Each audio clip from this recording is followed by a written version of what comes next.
Hi everyone, welcome back to JoanneTechLover. I'm Joanne and I have more Computex 2016 footage to share with you. I'll be covering Antec, EVGA, Plextor, Roccat, and Zalman. I stopped over at Antec to check out their PC cases. They designed the Antec Cube case with EK. This case is made for water cooling. As you can see for yourself, it's very spacious inside. You can fit a mini ITX motherboard inside the cube. There's two USB 3.0 ports at the front of the case and plenty of vents for cooling. You can change the case lighting as well as toggle the fan speed. I rather like the window top panel so you can peer inside to see the parts and colors. You install the graphics card near the top of the case this time around, which is unique. In this current system, there's a 240mm radiator at the front of the case and 120mm rad at the back. The hard drives are on the other side of the motherboard tray. You can install up to 3 SSDs or 1 to 2 3.5-inch drives, but you'd sacrifice an SSD space or so. I also looked at the crown case. It's pretty sleek and smooth. This is the rose gold version and it's all aluminum. Next to it is the silver edition. It'll be using tempered glass as well. Another version will have an aluminum side panel. You'll notice that the tempered glass shown here has a curve to it, giving it a different look from the usual flat panels. Just use some screws to attach the side panel to the case. This is where the power supply sits,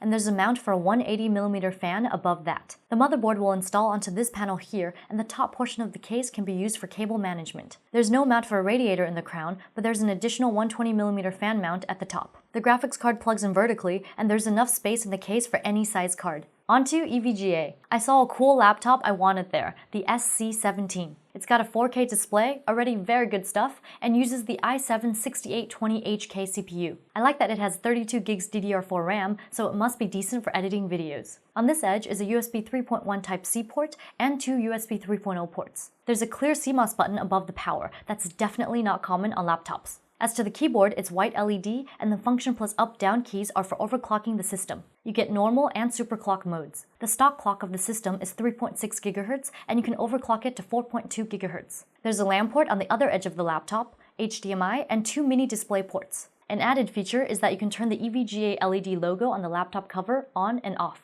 I moseyed on over to the graphics card section next. I adore the name of this 1080. It's the FTW edition. For the win! This card supports RGB LEDs, but it seems like every single 1080 I've seen so far does that. It has 10 power phases and dual 8 pins for better overclocking. The HB bridge changes color via a switch. Ooh, that's new. It uses the ACX 3.0 thermal design with metal shroud and 100mm fans. On this end, you'll see the 8mm nickel-plated heat pipes. These are straight heat pipes for better cooling. The rear ports include DVI, 3 display ports, and an HDMI port. I went to the Plextor booth to check out some drives. This is the MAP Gen 3x4 PCIe SSD. It has an aluminum shell to keep things cool. You can get this in the 128GB to 1TB models. The MAP SSD is designed for gaming PCs and sports a black PCB. When you install this SSD, the edge will light up red. Here's a look at its performance stats. The left chart shows the 512GB results, and the right chart shows the 1TB numbers. What you're seeing now is the EX1 external SSD. It's available in 2 colors. It's the first USB 3.1 Gen 2 external SSD on the market so far. The highest read speed is 550 megabytes per second, and the write speed is 500 megabytes per second. It has a sleek and slim design with aluminum housing. You will see a blue LED when this SSD is powered on. I stumbled across the Roccat suite and checked out their Suora keyboard. I like the simplistic design without any extra frills or crazy edges. It has an aluminum backplate, which makes it more durable. There's a couple angled feet on the bottom, as well as rubber feet. You get a solid lighting mode as well as breathing. Function plus print will toggle the LED intensity, as well as give you the breathing effect. Press game mode to activate the macro feature, and set up your macros inside the Swarm software. Last but not least is Zalman. Here's a close look at the ZM K950M keyboard. All programming needed can be found straight on the keyboard itself. No software is required. Function plus 6 will enable the B effect. This will toggle the background lighting effects. There's an equalizer effect, so if there's music playing, the keyboard LEDs will react to the sound waves. Here's a demo of how the equalizer lighting effect works with a smartphone sitting close to the keyboard. The Function plus Delete key will switch between different color palettes. Press the spacebar to see the selection. Say you like the neon blue color, so you would press the letter V that the color is on. Then press Function plus 7, which enables the K LED function. The keyboard will then reflect your color selection. To store this color, press and hold Function plus Home, End, Page Up or Down.